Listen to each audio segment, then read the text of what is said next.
Yeah, so speaking of love, love is one of those love is like one it's one of those things, man, that it just finds you. It just finds you when you might be ready or you might not be ready. But I mean that's what love is, right? I've done a lot of stupid shit because I wanted to push love away because I was so scared of accepting it because the thing with love, especially the love of God, is you could feel it today and feel nothing tomorrow. And it doesn't mean that God has withheld love from you. It simply means you're human fighting human experiences. And it simply means that today's just going to be harder than it was yesterday. That's all it means. It doesn't mean God loves you less. It doesn't mean God hates you.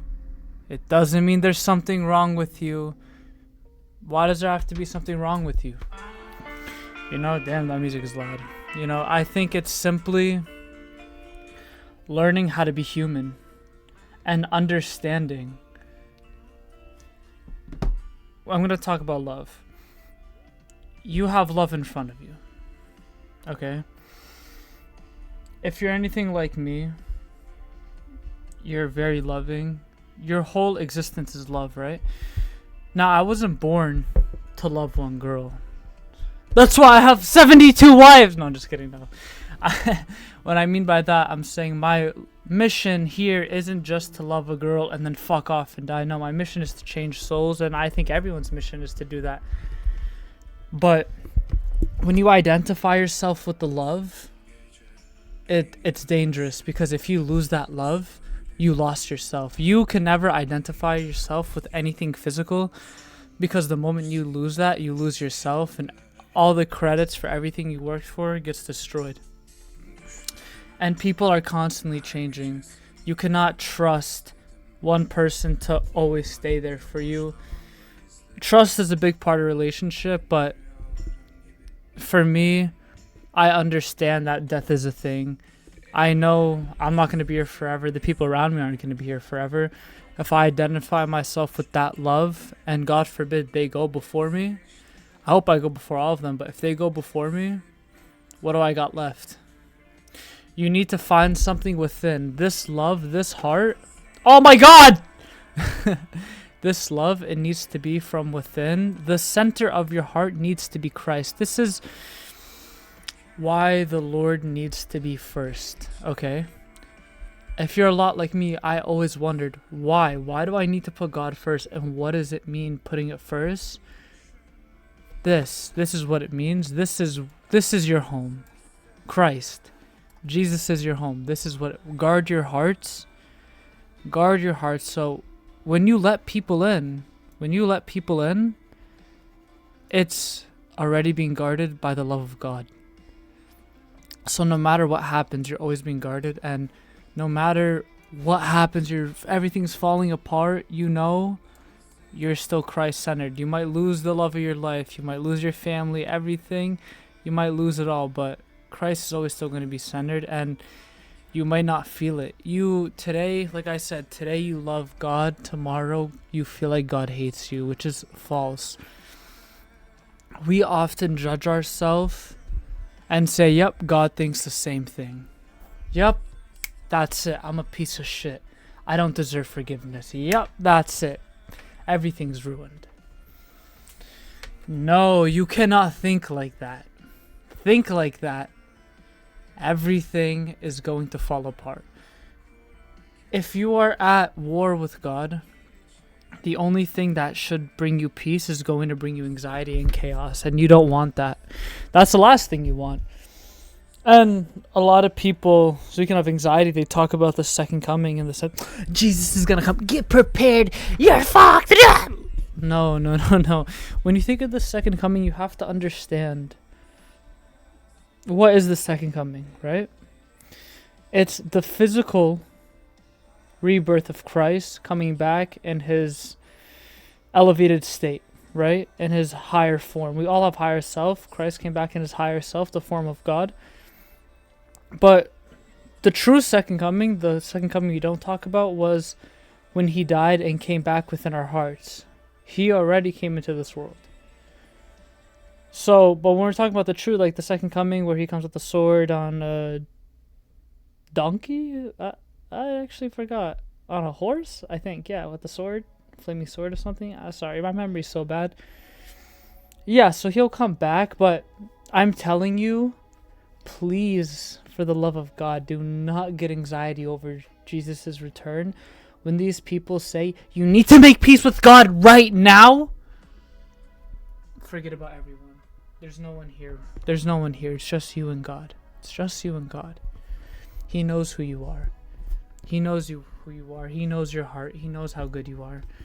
Don't let these Christians make you fear the cross. Don't make them have you terrified of your own shadow. There's no fear when you're walking with Christ. The fear of God it's like your parents.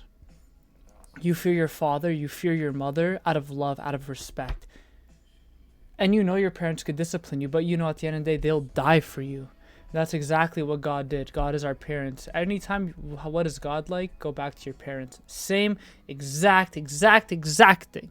But times infinity of love and perfectness, right? So, when Jesus talks about coming down, you need to know that when you're really with Christ, you're with Christ. It doesn't matter how chaotic the world gets. Live in today. The second coming might be now, tomorrow, in a million years. It might not happen in our lifetime. It doesn't matter, because at the end of the day, when you're with Christ, when you're walking with Christ today, here, right now, you're walking with him. You're walking with him in a million years. You're walking with him 1,000 years ago. You're constantly walking with Christ. When you pick up that cross, let's just say I denied Jesus my whole life. Today I picked up my cross. My whole entire life is washed. I've been walking with him since the day I was born. Come on, man. Come on. Don't panic. Release the anxiety into his arms. The last thing you need to do is fear your own shadow, man. These Christians, I realize, not if I'm gonna come at anyone, I'm coming at Christians. Why? Because they're the ones that it makes the most sense. Because let me tell you why. The Bible talks about, who am I to judge others? This is Apostle Paul. He said, outside of Christianity, no, I'm talking about the ones who claim to be just like what I am. I come at Christians more than non-believers because sometimes we're the only Bible someone will ever read. They'll never pick up a Bible, but they'll hear my voice on Instagram, they'll see my face on YouTube, and they'll say, Jesus, if this is who represents you, I don't want to be a part of it. Or they'll see me and say, God, this man, I don't know exactly what he's saying, but all I know, I feel like I'm at home right now.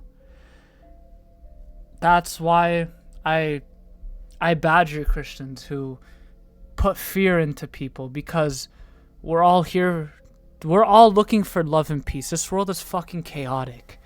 We all want rest. We all want rest. Isn't that what we're all looking for, is rest? So you go online and you see these Christians are fucking panic, the end of the world. This is I'm spitting. Just tune them out, because look, the Christian with no wisdom, hate me for this, right? You're gonna hate me. The Christian with no wisdom only talks about things in the Bible literally, and does not understand metaphors, and they don't understand parables. And Jesus never spoke directly, always spoke metaphorically in parables. So I'm telling you, the Christians that take it so literal and they're like, the end time is near, you need like, oh my God. There's no knowledge, there's no wisdom. And you want to know why there's no knowledge and there's no wisdom with them? Knowledge, okay, yeah, they have knowledge. Knowledge in the sense where they're knowledgeable of the Bible, but wisdom. Can you be knowledgeable and have no wisdom? 110%. What does it mean to be knowledgeable? I have prophetic dreams, okay? I have dreams of the end times, this and that. And I say, everyone's gonna die. We're all screwed. The end of the world. Fucking panic. Because I have knowledge of it, right? But to have wisdom is saying, guys, don't fear. The Lord is always with you. And you speak with peace and prosperity instead of chaos and confusion.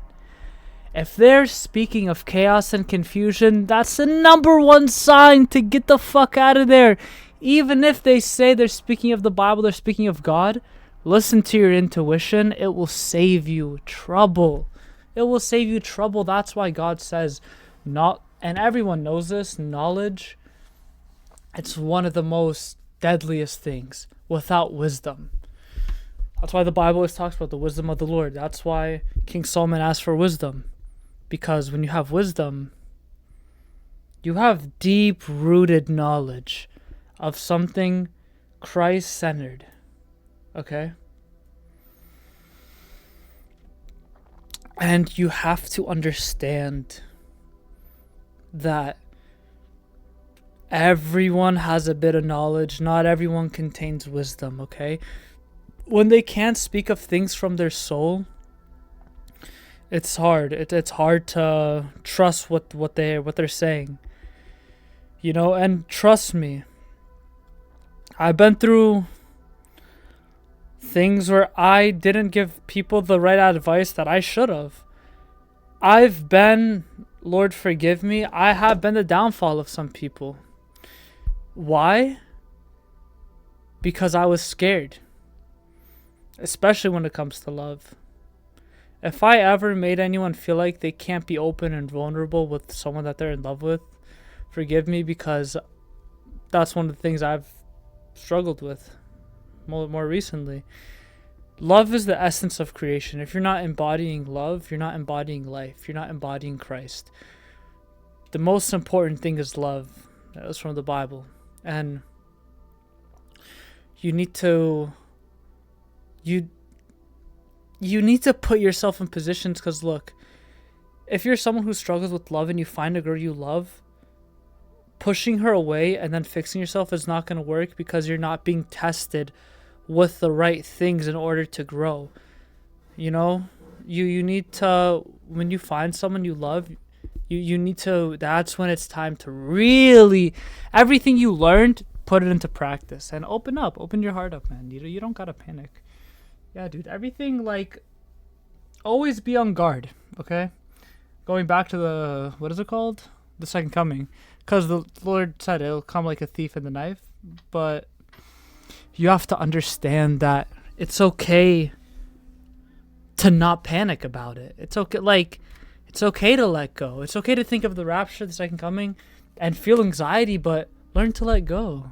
Learn to let go. And I promise you, you'll feel much better. I'm not saying neglect the Bible. I'm not saying don't believe in the second coming. Don't believe in, because he will come. Because this evil world deserves to be punished. There's so much evil in this world. It needs to be cleansed again. One last good cleansing, right? But I'm telling you, don't worry. Don't worry about it. Because when you're with God, you're going to see so much chaos in this world. You're already seeing so much chaos. So don't worry about the chaos. You're going to see you're already seeing so much chaos. Don't worry about it.